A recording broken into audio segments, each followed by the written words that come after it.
Здравствуйте! Сегодня мы будем говорить об ответственности и контроле за расходованием средств из избирательных фондов кандидатов и политических партий с нашей гостьей, с экспертом по политическому финансированию Джумаевой Наргиз Садыровной. Наргиз Садыровна, здравствуйте! Здравствуйте, Айгуль. Наргиз Садыровна, скажите, пожалуйста, Центральная избирательная комиссия каким-то образом ведет надзор за поступлением денежных средств, за расходованием денежных средств из избирательных фондов кандидатов и политических партий? Да, конечно, Айгуль, в обязательном порядке.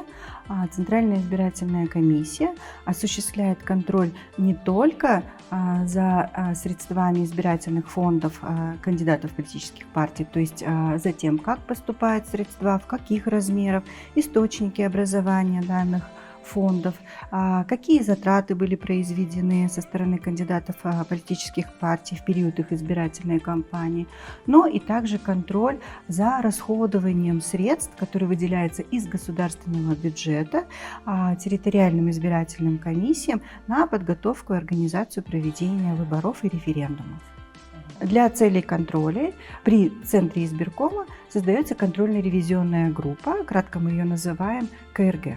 А можно подробнее узнать о деятельности этой контрольно-ревизионной группы? Конечно. Контрольно-ревизионная группа, как я уже сказала, создается при Центральной избирательной комиссии. Она формируется количеством 7 человек, и в состав ее обязательно входит руководитель контрольно-ревизионной группы, его заместитель, привлеченные эксперты с правоохранительных органов, с финансовых органов, а также назначенные члены избирательной комиссии. Указанные организации, государственные учреждения по запросу Центральной избирательной комиссии направляют в распоряжение контрольно-ревизионной группы соответствующих специалистов.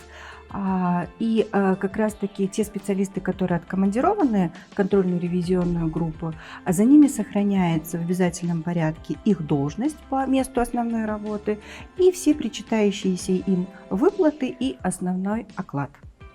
Порядок деятельности, функции, полномочий данной контрольно-ревизионной группы определяется Центром избиркома. Ну и основными задачами данной группы является, конечно же, это проверка финансовых отчетов кандидатов, политических партий об использовании средств их избирательных фондов, предназначенных на финансирование избирательной кампании. Помимо этого, данная группа она может рассматривать жалобы, заявления от гражданского общества, от физических и юридических лиц по возможным нарушениям со стороны кандидатов политических партий при финансировании их избирательной кампании. Также данная группа обрабатывает поступающие сведения с банков о средствах, которые находятся на специальном счете кандидата политической партии. Кроме того, в функции данной группы входит также проведение мониторинга за финансированием избирательных кампаний касательно как кандидатов политических партий, так и территориальных избирательных комиссий. Также данная группа может участвовать в разработке методических пособий, нормативно-правовых актов, которые как раз-таки прописывают правила по финансированию избирательных кампаний.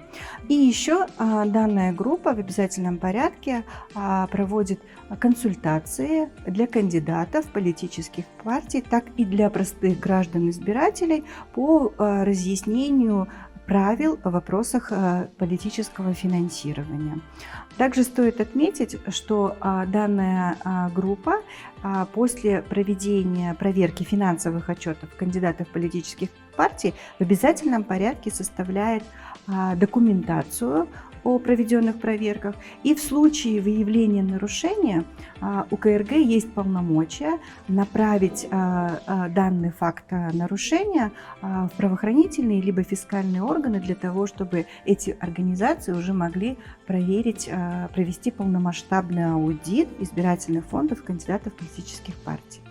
Спасибо большое. Наргиз Садыровна, вы как-то вскользь упомянули о возможных каких-то нарушениях. Вот кандидаты от политические партии в ходе избирательной кампании, если они все-таки допускают какие-то нарушения, они какую-то ответственность несут, если да, то какую и перед кем? Как все это регламентируется? Можно об этом поговорить?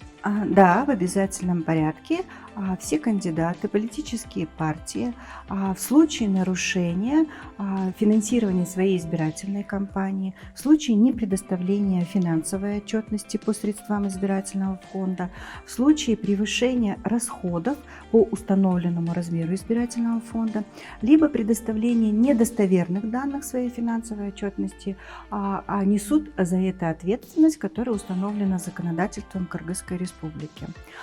Ну, допустим, если подробно рассмотреть, то если кандидат либо политическая партия превысили размер своего избирательного фонда, то есть использовали средства избирательного фонда более чем на 0,5% от установленного размера избирательного фонда, либо использовали средства, минуя свой избирательный фонд, также в размере на 0,5% от средств избирательного фонда, то избирательная комиссия вправе отменить регистрацию как самого кандидата, так и политической партии.